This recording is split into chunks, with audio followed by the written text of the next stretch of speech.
ಪ್ರಶಾಂತ್ ನಾಥ್ ಅವ್ರನ್ನ ಕೇಳಬೇಕು. ಬಹುಶಃ ನಿದ್ರಿಸ್ತಾ ಇರುವಂಥ ಜ್ವಾಲಾಮುಖಿನ ಇದು ಅಂತ ಕಾಂಗ್ರೆಸ್ಸಲ್ಲಿ ಈಗ ನೀವು ತಣ್ಣಗೊಳಿಸುವಂಥ ಕೆಲಸ ಮಾಡಿದ್ದೀರಿ. ಬಟ್ ಎಷ್ಟು ದಿನ ಅಂತ ಅದ್ರದ್ದು ನೋಡಿ ರಕ್ಷತ್, ನನಗನ್ಸುತ್ತೆ ಬೀಸೋದೊಣ್ಣೆ ತಪ್ಪಿದರೆ 1000 ವರ್ಷ ಆಯುಷ್ಯ ಅಂತ. ಹೀಗಾಗಿ ಹೈಕಮಾಂಡ್ ಕೂಡ ಪ್ರಯತ್ನ ಮಾಡ್ತಾ ಇರತಕ್ಕಂಥದ್ದು ಯಾವುದೇ ಕಾರಣಕ್ಕೂ ಕೂಡ ಈಗ ನಿರ್ಣಯ ತರಾತುರಿಯಲ್ಲಿ ತೆಗೆದುಕೊಳ್ಳೋಕ್ಕಾಗಲ್ಲ. ಅಧಿವೇಶನ ಇದೆ, ಸಂಸತ್ತಿನ ಅಧಿವೇಶನ ಇದೆ. ಈಗ ನನಗನ್ಸುತ್ತೆ ಇದು ಉತ್ತರಾಯಣದವರೆಗೆ ಮುಂದೆ ಬಿತ್ತು ಅಂತ ನನಗನ್ಸುತ್ತೆ. ಅಂದರೆ ಜನವರಿ 14 ಸಂಕ್ರಾಂತಿ. ಯಾಕೆಂದರೆ ಈ ಡಿಸೆಂಬರ್ ಅಂತ್ಯ ಜನವರಿ ಮೊದಲ ವಾರ ಏನೂ ಚರ್ಚೆ ಆಗಲ್ಲ. ಯೂಶ್ವಲಿ ಉತ್ತರಾಯಣದಲ್ಲೇ ಮತ್ತೆ ಚರ್ಚೆ ಆಗಬಹುದು ಅಂತ ಅನಿಸುತ್ತೆ. ಬಟ್ ಒಂದು ನೋಡಿ, ನೀವು ಮೇಲ್ನೋಟಕ್ಕೆ ಗಮನಿಸಿ, ಇವತ್ತಿನ ಇಡೀ ಪತ್ರಿಕಾಗೋಷ್ಠಿ ಸಿದ್ದರಾಮಯ್ಯನವರ ಕಾಂಗ್ರೆಸ್ಸಿನ ಜರ್ನಿ ಶುರು ಆದ ಮೇಲೆ ಮೊದಲ ಬಾರಿಗೆ ಅವರು ಯಾವುದೋ ಒಬ್ಬ ನಾಯಕರ ಜೊತೆ ಪಕ್ಕದಲ್ಲಿ ಕೂರಿಸ್ಕೊಂಡು ಪತ್ರಿಕಾಗೋಷ್ಠಿಯನ್ನು ನಡೆಸಿ ನಮ್ಮಿಬ್ಬರ ನಡುವೆ ಚೆನ್ನಾಗಿದೆ. ಅವರು ಯಾವತ್ತೂ ಕೂಡ ಆ ರೀತಿಯ ಡಾಮಿನನ್ಸನ್ನು ಬಿಟ್ಟುಕೊಟ್ಟವರಲ್ಲ ಸಿದ್ದರಾಮಯ್ಯನವರು. ಮಲ್ಲಿಕಾರ್ಜುನ್ ಖರ್ಗೆ ಅವ್ರನ್ನ ಹ್ಯಾಂಡಲ್ ಮಾಡುವಾಗಲೂ ಅವರು ಅಹಮದ್ ಪಟೇಲ್ಗೆ ಭಾಳ ಸ್ಪಷ್ಟವಾಗಿ ಹೇಳಿದರು, ನನ್ನನ್ನು ಕರ್ಕೊಂಡ್ಬಂದಿದ್ದೀರಿ, ಮಲ್ಲಿಕಾರ್ಜುನ್ ಖರ್ಗೆ ಅವರನ್ನು ದಿಲ್ಲಿಗೆ ಕಳಿಸಿ ಅಂತ. ಆವಾಗ ವಿರೋಧ ಪಕ್ಷದ ನಾಯಕನ ಸ್ಥಾನ, ಅಧ್ಯಕ್ಷ ಸ್ಥಾನದ ನಡುವೆ ಭಯಂಕರ ಜಗಳ ಇತ್ತು. ಪರಮೇಶ್ವರ್ ಸಂದರ್ಭದಲ್ಲೂ ನನಗೆ ನೆನಪಿರುವ ಪ್ರಕಾರ ಯಾವತ್ತೂ ಅವರು ಪರಮೇಶ್ವರ್ ಜೊತೆ 1-to-1 ಚರ್ಚೆಯನ್ನು ಜಗಳ ಬಗೆಹರಿಸೋದಕ್ಕೆ ಅಂತ ಯಾವತ್ತೂ ನಡೆದಿರಲಿಲ್ಲ. ಅವರ 20 ವರ್ಷಗಳ, ಅಂದರೆ 19 ವರ್ಷಗಳ ಪ್ರಿಸೈಸ್ಲಿ ಕಾಂಗ್ರೆಸ್ನ ರಾಜಕಾರಣದಲ್ಲಿ ಮೊದಲ ಬಾರಿಗೆ ಸಿದ್ದರಾಮಯ್ಯನವರು ಒಬ್ಬ ನಾಯಕರನ್ನು ಪಕ್ಕದಲ್ಲಿ ಕೂರಿಸ್ಕೊಂಡು ಜಗಳ ಬಗೆಹರಿಸಲಿಕ್ಕೆ ನಾನು ಹೈಕಮಾಂಡ್ ಹೇಳ್ತು ಅನ್ನುವ ಕಾರಣಕ್ಕೋಸ್ಕರ ಬ್ರೇಕ್ಫಾಸ್ಟ್ ಮೀಟಿಂಗ್ ಮಾಡಿದ್ದೀನಿ ಅಂತ ಹೇಳಿತ್ತು. ಇದ್ರ ಬಗ್ಗೆ ಮಾತನಾಡೋಣ. ಆದರೆ ಅದಕ್ಕಿಂತ ಮೊದಲು ಒಂದು ಬ್ರೇಕಿಂಗ್ ಅಪ್ಡೇಟ್ ಬರ್ತಾ ಇದೆ. ಅಧಿಕಾರ ಹಂಚಿಕೆಯ ಬಗ್ಗೆ ಬಹಿರಂಗ ಹೇಳಿಕೆಗಳಿಗೆ ಹೈಕಮಾಂಡ್ ಬ್ರೇಕ್ ಹಾಕೋದಕ್ಕೆ ಸೂಚಿಸಿದೆ.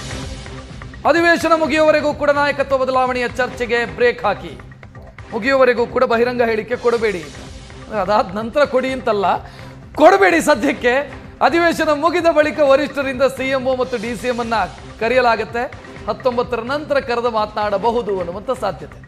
ಬಹಿರಂಗ ಹೇಳಿಕೆ ಕೊಡಬೇಡಿ ಅಂತ ಎರಡೂ ಬಣಗಳಿಗೂ ಕೂಡ ಸ್ಪಷ್ಟ ಸೂಚನೆಯನ್ನು ಕೊಡಲಾಗಿದೆ. ಹೆಚ್ಚಿನ ಡೀಟೇಲ್ ನೀಡೋದಕ್ಕೆ ನಮ್ಮ ಪ್ರತಿನಿಧಿ ವಿದ್ಯಾ ನೇರ ಸಂಪರ್ಕದಲ್ಲಿ. ವಿದ್ಯಾ, ಈ ಸೂಚನೆ ಯಾರಿಂದ ಬಂದಿದೆ? ಅಂದ್ರೆ ಇದನ್ನ ಅಧಿಕೃತವಾಗಿ ಏನಾದರೂ ತಿಳಿಸಲಾಗಿದೆಯಾ ಅಥವಾ ಮೌಖಿಕವಾಗಿ ತಿಳಿಸಿರೋದಾ? ಎಷ್ಟನೇ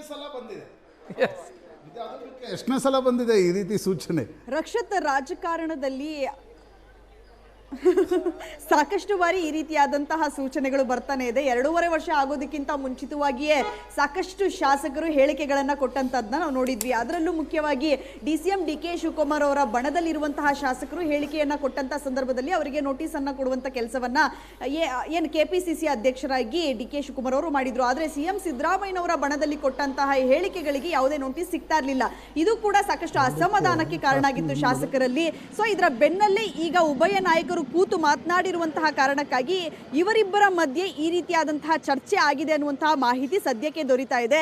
ಯಾವುದೇ ಸಚಿವರಾಗ್ಲಿ ಶಾಸಕರಾಗ್ಲಿ ಇನ್ನು ಮುಂದೆ ಅಧಿವೇಶನ ಮುಗಿಯೋವರೆಗೂ ಕೂಡ ಯಾರು ಹೇಳಿಕೆಗಳನ್ನ ಕೊಡಬಾರದು.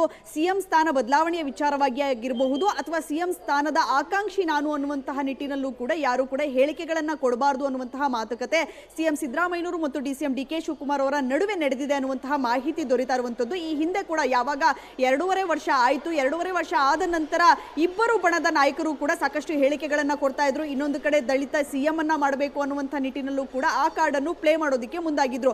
ಇದೆಲ್ಲದರ ಮಧ್ಯೆ ಹೈಕಮಾಂಡ್ ಇವೆಲ್ಲದಕ್ಕೂ ಕೂಡ ಬ್ರೇಕ್ ಹಾಕೋದಕ್ಕೆ ಮುಂದಾಗಿದೆ. ಈ ಇಬ್ಬರು ನಾಯಕರ ಚರ್ಚೆಯ ಬೆನ್ನಲ್ಲೇ ಅದಕ್ಕೂ ಕೂಡ ಅಂದ್ರೆ ಈಗ ಇಬ್ಬರು ನಾಯಕರು ಭೇಟಿಯಾಗಿ ಚರ್ಚೆ ಸಂದರ್ಭದಲ್ಲಿ ನಮ್ಮಿಬ್ಬರ ಮಧ್ಯೆ ಯಾವುದೇ ರೀತಿಯಾಗಿ ಚರ್ಚೆಗಳು ನಡೀತಾ ಇಲ್ಲ, ಯಾವುದೇ ರೀತಿಯಾಗಿ ನಾಯಕತ್ವ ಬದಲಾವಣೆ ಇಲ್ಲ ಅನ್ನುವಂತಹ ವಿಚಾರಗಳನ್ನ ಅವರು ಮುಕ್ತವಾಗಿ ನಮ್ಮಿಬ್ಬರ ಮಧ್ಯೆ ಯಾವುದೇ ಗೊಂದಲ ಇಲ್ಲ ಅನ್ನುವಂಥದ್ದನ್ನ ತಿಳಿಸಿದಂತ ಸಂದರ್ಭದಲ್ಲಿ ಯಾವ ನಾಯಕರು ಕೂಡ ಇದ್ರ ಬಗ್ಗೆ ಮಾತನಾಡಬಾರದು ಅನ್ನುವಂಥದ್ದನ್ನ ಮೌಖಿಕವಾಗಿ ತಿಳಿಸುವಂತಹ ಸಾಧ್ಯತೆಗಳು ಹೆಚ್ಚಾಗಿ ಕಾಣ್ತಾ ಇದೆ. ರಕ್ಷತ್, ಥ್ಯಾಂಕ್ ಯು ವಿದ್ಯಾ ಮಾಹಿತಿಗೆ.